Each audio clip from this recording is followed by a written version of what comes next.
안녕하세요. 헬로아시아의 강효주입니다. 오늘 내용은 자민당 총재선거 미리 보기. 이번 주 27일 금요일에 자민당 총재선거가 드디어 진행됩니다. 앞서 8월에 이 이야기를 한번 다루면서 새롭게 당선될 자민당 총재가 일본의 대통령격인 내각 총리가 될 가능성이 높기 때문에 해당 후보들이 어떤 정책을 지지하고 있는지 파악할 필요가 있다고 말씀드렸는데요. 선거를 직전에 앞둔 지금, 지난 한 달 동안 정책적으로 달라진 점이 있는지 파악해보는 시간을 가져보겠습니다. 일단 누가 유력한 후보인가? 지난번 방송과 당선 유력 후보는 변하지 않았습니다. 8월에 이어서 3강 체제가 계속되고 있어요. 이시바 시게루, 고이즈미 신지로, 다카이치 사나에. 이 3명의 지지율 순위는 그동안 되게 엎치락 뒤치락 했었는데 지금 9월에 일본에서 진행됐던 대형 언론의 여론조사 결과를 모아보면 이것과 같습니다. 대부분 조사에서 1위가 이시바, 2위 고이즈미, 3위 다카이치 순이죠.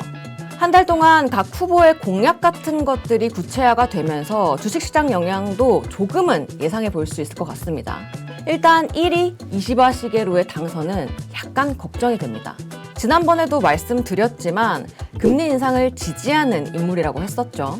그나마 통화정책은 BOJ의 권한이라고 선을 긋고 있어서 급하게 긴축 전환을 하지는 않을 것이다 라고 예상을 했었는데 지난 한 달간 발표했던 공약들이 그닥 금융시장에 좋아 보이지가 않습니다.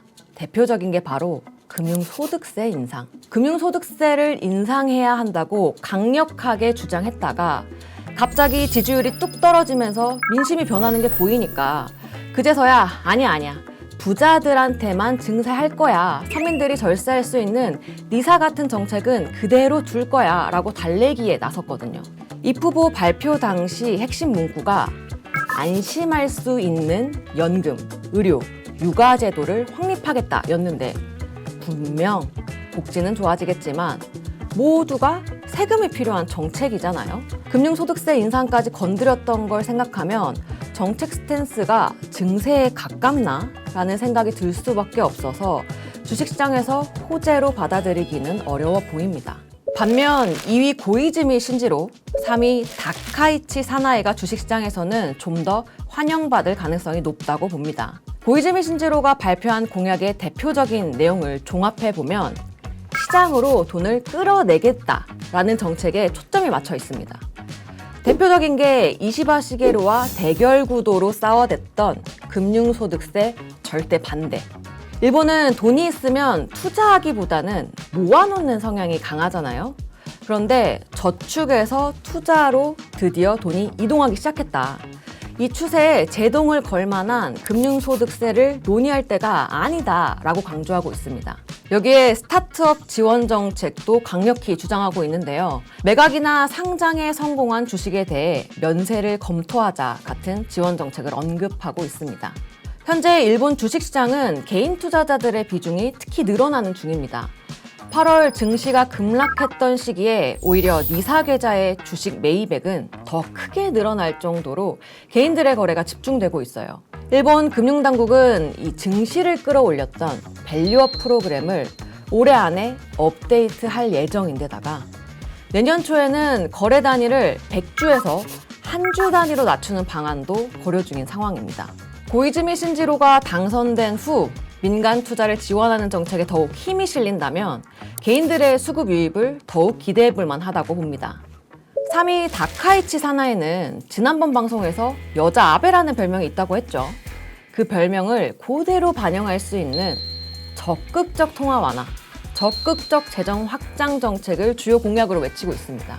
한마디로 돈을 계속 쓰겠다는 거죠. 장기적으로 이게 긍정적일지는 모르겠으나 어쨌든 지금 일본 주식시장을 흔들고 있는 엔달러 강세를 당장은 막을 수 있다는 점에서 시장은 단기적으로 긍정적으로 반응할 수 있을 것 같습니다. 하지만 지난번에도 말씀드렸던 것처럼 한국과 중국에 좋지 않은 인식을 가진 후보여서 우리나라에게 불편한 정책을 펼칠 것이라는 게 불안하긴 하죠.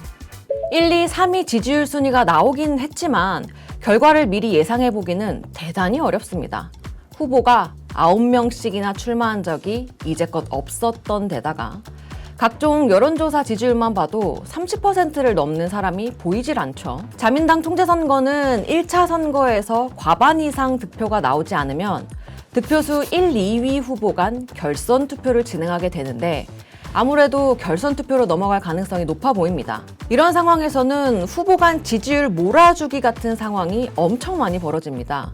일단 결선 투표 이전에 해결을 보고 싶을 거니까요. 아마 이번 선거는 스가 vs 아소의 대결이 되지 않을까 싶습니다. 이번에 현재 기시다 내각이 재선을 포기한 이유가 자민당 내부에서 비자금을 조직적으로 조성한 문제가 터졌기 때문이었죠. 비자금을 조성한 당판의 세력이 자민당에서 가장 큰 파워를 쥐고 있었던 전 아베 총리 산하의 세력이라는 게 밝혀지면서 파벌 정치에 대해 국민 비난이 굉장히 거세졌습니다. 이 때문에 명목상으로는 모든 자민당 내부 파벌이 해체된 것은 물론 아베파는 더 이상 대놓고 정치에 개입하기가 좀 힘들어졌습니다. 그러다 보니 그동안 아베파에 눌려있던 두 명의 당내 권력자 스가 요시히데 전 총리와 아소다로 자민당 부총재가 킹메이커로 활동하면서 물밑에서 격돌하는 양상입니다. 현재 스가 전 총리는 고이즈미 신지로와 이시바 시게루 모두 지지한다고 언급해 오다가 최종적으로 고이즈미 신지로를 밀어주는 것으로 입장을 굳혔습니다. 다만 고이즈미 후보가 8월에 1위 자리를 내려놓고 다시 2위로 지지율이 떨어진 이유가 이 정책적 질문에 엉뚱한 대답을 계속 내어놓았기 때문이거든요. 실질적인 정책 추진 능력에 의문이 생긴 상황이기 때문에 스가 전 총리가 이시바 시게루로 표를 몰아줄 가능성도 꽤 크지 않나 싶습니다. 반면 아소 부총재는 고노타로를 지지하고 있는데 제가 한 번도 언급한 적 없는 인물이죠. 지지율이 5% 남짓으로 굉장히 낮습니다. 사실상 결선 투표에 진출할 가능성이 없는 셈이죠. 아소가 권력을 잡으려면 현재 지지율 3위권 인물 중에 한 명에게 표를 몰아줘야 될 텐데 일단 2위인 고이즈미 신지로는 스가의 지지를 받고 있으니까 제외. 현재 지지율 1위를 달리고 있는 이시바 시게루는 아소타로가 내각 총리를 재임하던 시절에 총리 퇴진을 요구한 적이 있습니다. 그래서 서로 앙숙 관계이기 때문에 제외. 아마 3위의 다카이치 사나에로 표를 몰아주는 작업을 하지 않을까 싶습니다. 결론적으로 스가 지지를 받는 이시바 시게루와 아소 지지를 받는 다카이치 사나에 간 대결이 되지 않을까 예상됩니다. 결선 투표의 날짜는 바로 공식 선거 다음 날 진행되는 것이 일반적인 관례입니다. 일본의 통화 정책이 변화하는 중요한 시점의 선거인 만큼 선거 당일인 27일뿐 아니라 그 다음 날인 28일까지 일본의 선거 결과를 주의 깊게 살펴볼 필요가 있겠습니다. 그럼 다음에 또 찾아오도록 하겠습니다. 지금까지 헬로 아시아의 강효주였습니다.